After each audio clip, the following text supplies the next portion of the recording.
Assalamualaikum warahmatullahi wabarakatuh. I am Muhammad Arif bin Muhammad Bandi and I am from the group 10.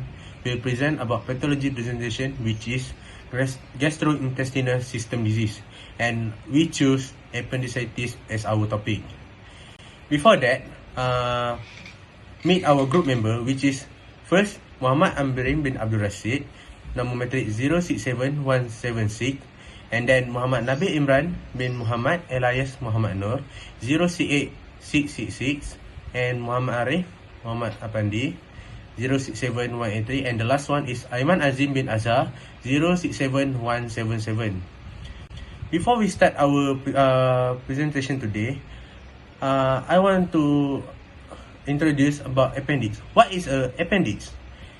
Appendix is a thin tube approximately size of a worm that located at the end of the last intestine in our body, which is lower right quadrant of the abdomen.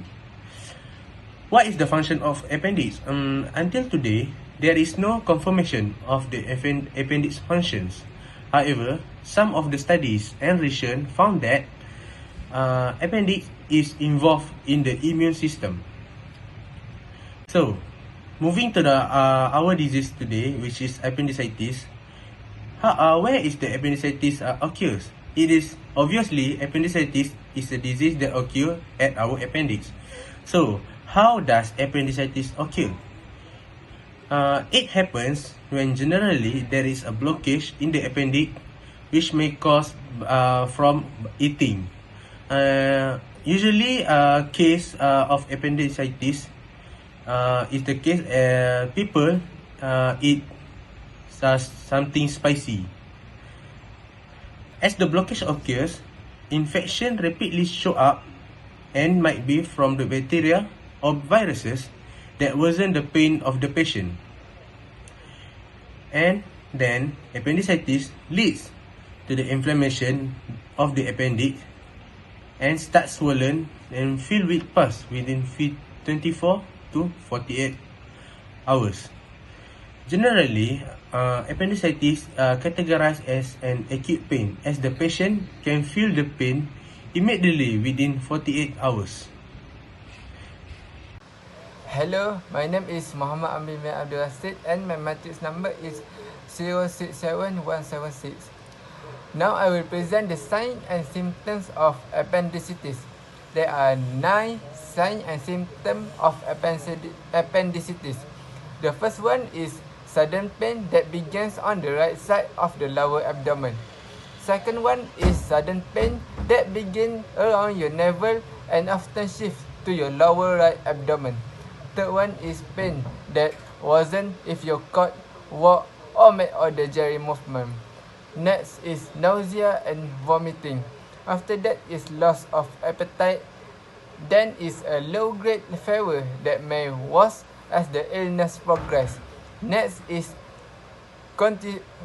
constipation or diarrhea. After that is abdominal bloating. Lastly is flatulence. The site of your pain may vary depending on your age and the position of your appendix. When you're pregnant, the pain may seem to come from your upper abdomen because your appendix is higher during pregnancy. Thank you.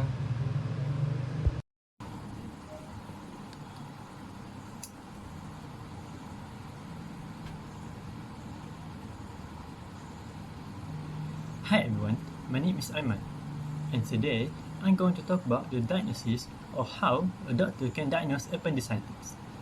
Bear in mind that there are multiple ways a doctor can do this. The first method is a blood test. This test allows the doctor to check the amount of white blood cells in your body. High white blood cell count can indicate an infection has occurred inside a patient's body. Next is the urine test. The doctor may appoint you to undergo urinalysis to make sure that the urinary tract infection or a kidney stone isn't causing you any pain.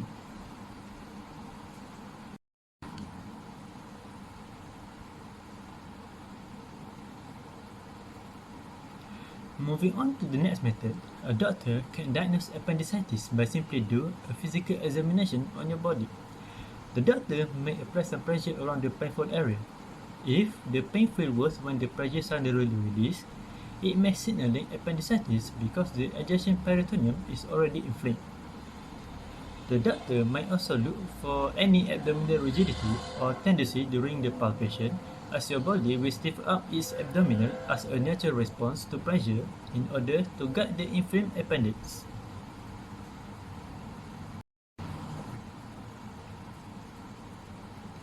And then, we have reached the last method to diagnose appendicitis, and maybe the most effective ways, which is the imaging test. The doctor may recommend either using the ultrasound, X-ray, CT scan, or MRI scan to help confirm the appendicitis. And that's all from me today. Thank you. Hi everyone, my name is Nabil Imran and I will talk about the radiography appearances. There are many radiology modalities to detect appendicitis disease, which are X-ray scan, ultrasonography, and computed tomography, also known as CT scan. Radiography appearance help radiographers and doctors to recognize the disease. Different radiology modalities will give the different radiography appearances for appendicitis. Plain radiography is not specific, generally is not cost effective and can be misleading in this situation. In fewer than 5% of patients, an opaque fecal leaf may be apparent in the right lower quadrant. Plain abdominal films generally are not recommended unless other conditions are suspected, for example, perforation, intestinal obstruction, and uterine calculus. Figure 1 shows a plain radiography image of abdomen revealing an appendicular leaf in the right lower quadrant. Ultrasonography is inexpensive, safe, and widely available. Diagnostic accuracy reported to range 71 to 97% is highly dependent on apparatus skill. Ultrasonography is especially useful in women who are pregnant or of childbearing age and in children. Criteria for diagnosis for acute appendicitis by ultrasonography are well established and available. The most useful finding on ultrasonography that is suggestive of appendicitis is an outer appendiceal diameter of 6 mm or greater on cross-section. Periappendiceal findings of inflammatory fat frequently are apparent on ultrasonography with acute appendicitis.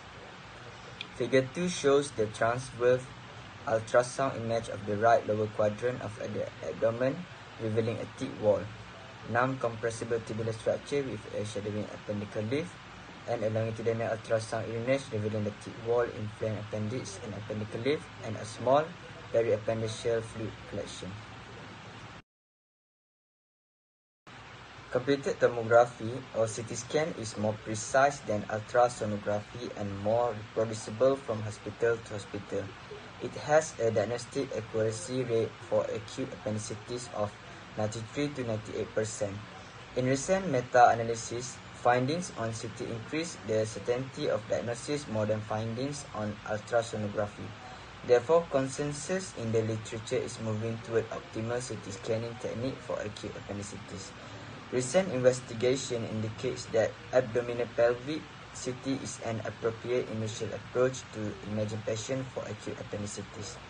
The accuracy of CT relief in the part on its ability to reveal a normal appendix better than ultrasonography. An inflamed appendix revealed on a CT scan is larger than 6 mm in diameter and has appendiceal wall thickening and wall enhancement after contrast media infusion. CT scan also reveal periappendiceal inflammatory changes, which may include inflammatory fat stranding, flatment, free fluid, free air bubbles, abscess, and adenopathy. Figure 3 shows axial computed tomography image of an inflamed appendix filled with fluid and appendicular leaf. Figure 4 shows axial computed tomography image of pericecal inflammatory changes and mild free fluid in patient with fracture acute appendicitis. Figure 5 shows axial computed tomography image of an inflamed appendix with an appendicular leaf and associated periappendiceal and pericecal free fluid.